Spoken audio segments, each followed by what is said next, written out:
सभी मानव हैं और हम सभी देवी देवताओं के बनाए हुए इंसान हैं। हम सभी एक बराबर हैं और जब तक इस देश में समानता की स्थापना नहीं होगी तब तक इस देश में कभी भी सुख शांति और समृद्धि की भी स्थापना नहीं होगी।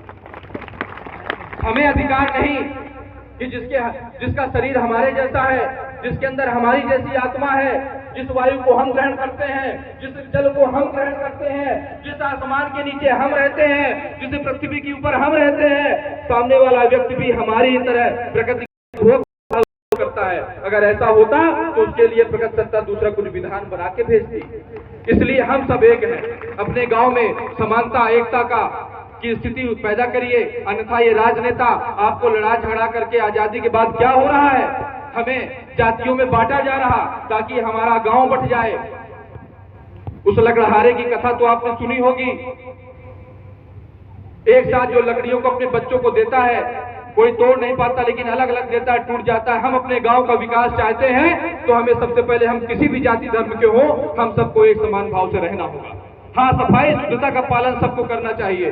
नशा मांसाहार चरित्रहीनता से मुक्त सबको रहना चाहिए। अगर हम ऐसा जीवन जीते हैं तो हम यकीन मानिए कि अपने गांव का भी विकास करेंगे, अपने घर का भी करेंगे, अपने जिले का भी विकास करेंगे और भारत को जिस विश्व गुरु बनाने की हम बात करते हैं उसको हम साकार करके मानेंगे। लेकिन हमें अपने आप में, अपने जीवन में परिवर्तन लाना होगा। हमारे समाज सुधार के अनेक रास्ते हैं, लेकिन सबसे पहले ये 2-3 चीजें हैं जिन्हें हम करेंगे तो हमारा घर बदलेगा, हमारा परिवार बदलेगा और हम बदलेंगे। इसके बाद तो अनंत चीजें हैं। शादी ब्याह होते हैं हमारे गांव में, कितना खर्चा होता है। एक बार देखिए कि हम शादी विवाह जैसी मांगलिक चीजें कर रहे हैं। घर में अगर हम खाना खाते हैं तो चावल दाल खाते हैं तो पूरा खा लेते हैं, फेंकते नहीं, नाली में ना बह जाए, अन्य देवता है।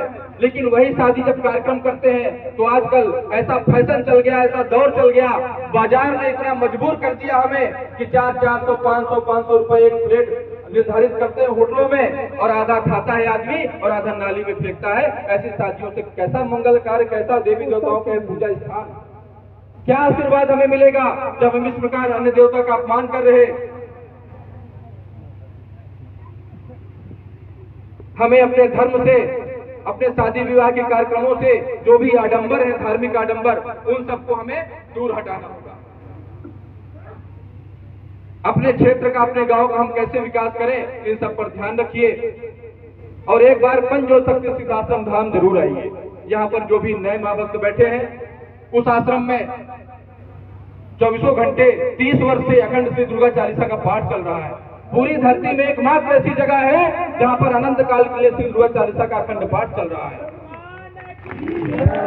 और यही कारण है कि आप वहां पर उपस्थित होते हैं तो आपको मां का आशीर्वाद जरूर प्राप्त होता है। आप खाली हाथ वहां से वापस नहीं आएंगे। आपके जीवन की बड़ी से बड़ी समस्या हो, आप एक बार उस आश्रम धाम में उपस्थित होइए। आपको भोजन आवास की निःशुल्क व्यवस्था मिलती है।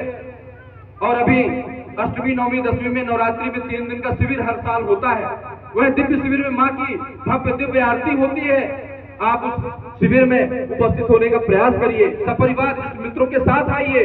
आपको साधन संसाधन वहां मिलेंगे, जो भी अनिवार्य आवश्यकताएं होती हैं वहां मां की कृपा पाइए।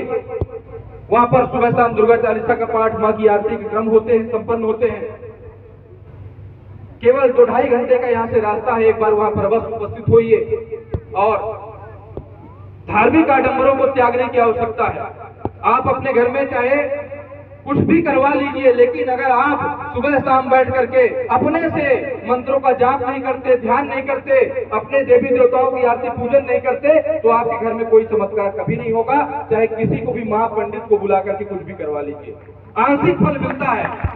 लेकिन अपने आचरणों को हमें बदलना पड़ता है। और रोज जिसको भी हम मानते हो, हमारे जो भी इष्ट हो, गुरुवर ने कहा कि मां तो सर्वोत्तम है, सर्वोपरि है, सभी देवी देवताओं की जननी है। लेकिन आप जिन भी देवी देवता को मानते हो उसकी आराधना सुबह शाम बैठ करके स्वयं करिए, तब आपके जीवन में परिवर्तन आएगा, तब आपकी समस्याओं का समाधान होगा। हम धार्मिक आचरण करें और साथ में अपने युवा भाइयों से एक आह्वान जरूर करूंगा कि अपने क्षेत्र में आप चाहते हैं कि वाकई में परिवर्तन हो, वाकई में बदलाव आए, अनीति अन्याय धर्म मिटे, भ्रष्टाचार मिटे, तो राजनीतिक हस्तक्षेप भी करना प्रारंभ कर दो। आप किसी ऐसी पार्टी को ढूंढो जिसके सिद्धांत में हो नशा मुक्ति, जिसके सिद्धांत में हो मांसाहार मुक्ति, जिसके सिद्धांत में हो भ्रष्टाचार मुक्ति, ढूंढोगे तो मिल जाएगी पार्टी, नहीं मिलती है तो निर्दलीय खड़े हो जाओ। लेकिन इन सिद्धांतों को लेकर के जब तक खड़े नहीं होगे तो ये अनीति, अन्याय, अधर्म, भ्रष्टाचार करने वाले राजनेता इसी प्रकार आपका खून चूसते चले जाएंगे।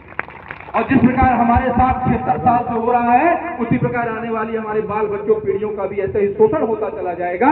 अतः आप परिवर्तन चाहते हो तो धार्मिक वातावरण के साथ राजनीतिक हस्तक्षेप करना प्रारंभ करिए, तभी आपके क्षेत्र में आप बदलाव ला पाएंगे। अतः इन क्रमों का पालन करिए और आपके घरों में भगवती मानव कल्याण संगठन के द्वारा निःशुल्क रूप से आरती और चालीसा के क्रम कराए जाते हैं। सभी नशा मुक्त, मांसाहार मुक्त लोगों के द्वारा कराए जाते हैं और यही कारण है कि हम कहते हैं कि आपको उसका फल प्राप्त होता है। अतः अपने घरों में भगवती मानव कल्याण संगठन के द्वारा जो कार्यक्रम होते हैं उनको करवाइए और अपने घर में आप परिवर्तन महसूस करेंगे। बहुत अच्छा कार्यक्रम रहा, आप सभी की उपस्थिति रही। हमारा प्रयास है, भगवती मानव कल्याण संगठन का प्रयास है कि गांव-गांव में लोग नशा मुक्त हों, सुख शांति समृद्धि का जीवन जिए।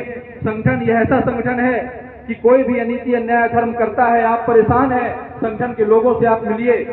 संगठन सरकार से भी लोहा ले रहा है, शासन प्रशासन से भी लोहा ले रहा है कि चाहे जैसे हो हम क्षेत्र को सबसे पहले नशा मुक्त करें, क्योंकि हम घर घर गांव-गांव में बैठने वाले लोग हैं। हमने बहुत करीब से देखा है कि कैसे गांव-गांव, घर-घर तबाह हो रहा है नशा से।